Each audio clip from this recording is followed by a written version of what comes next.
33 years since my first icebreaker speech to this club. Wow. That's exactly half a lifetime ago.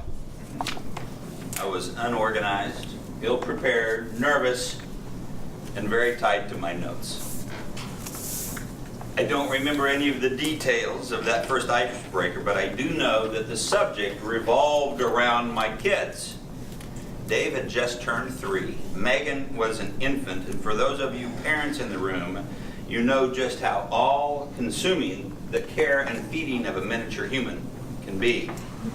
And that's what I talked about. Karen and I had been married for 7 years, and I honestly don't know how she got past my habit of standing in front of the open refrigerator just to feel the cold air, or how I got past her annoying habit of leaving the water on while she brushed her teeth.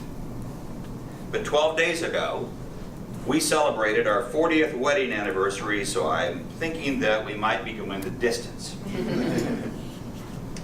It might be a Johnson County thing, but talking about your perfect children seems to be the common thing to do, and our children were no exceptions. Perfect babies, no crying, slept through the night, never left us knackered, and their diapers never stunk. They moved on to become the perfect toddlers. No scenes at the grocery store, no biting other children, no trips to the emergency room, and of course the perfect adolescents. No calls from school, no questionable friends, and the most important thing is they never cost us any money. There were times they amazed me, and other times they scared me to death. But as of today, I have to say, I could never be more proud of any two people. Our daughter Megan gave us a grandson, Ethan, a year and a half ago. When Megan was pregnant, Karen and I happened to be walking through a Target store. She wanted to swing by the baby department. I didn't think anything of it, so I followed along.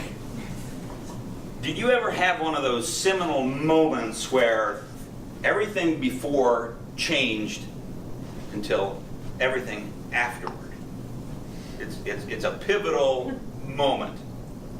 As we walked through the baby department, there it was, the wall of just pacifiers. When Dave was born 36 years ago, there were two kinds of pacifiers. There was the traditional pacifier that was round, and then there was the new and edgy Nook pacifier, which was flat on one side. And it was supposed to prevent your child from having bucked teeth. Today there are hundreds of pacifiers promising all sorts of things. We continued through the department looking at $1,000 strollers designed by young adults who had played with Transformers when they were children. These weren't just strollers, but systems that fit into your car and made into a stroller, made into a bed, and probably texted you when your child was wet, let alone allowed you to stroll down the streets of Johnson County showing off your child. But the big kabuki drop of this whole experience at Target was the beginning of thousands of memories that I didn't know I had. All those happy times that I had once had, but put on a dusty shelf to be forgotten forever until revisited by a 6-pound human. It's easy for young adults to share the experience of babies and that sort of thing, but much forgotten is the joy of grandparents reliving that same experience.